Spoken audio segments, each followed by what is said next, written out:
दिल्ली में हवा बहुत ख़राब है, पोल्यूशन बहुत ज़्यादा है, जिसकी वजह से आंखों में जलन है, तकलीफ़ है और सांस लेने में दिक्कत हो रही है। सांस लेने पर जो है गले में जलन और दर्द हो रहा है, जिसकी वजह से हम लोगों ने मास्क डाला हुआ है।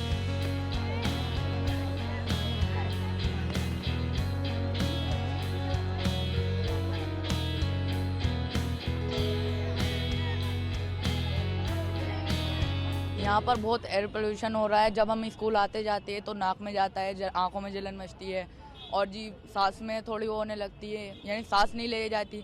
बहुत ज़्यादा एयर पोल्यूशन हो रहा है यहाँ पर।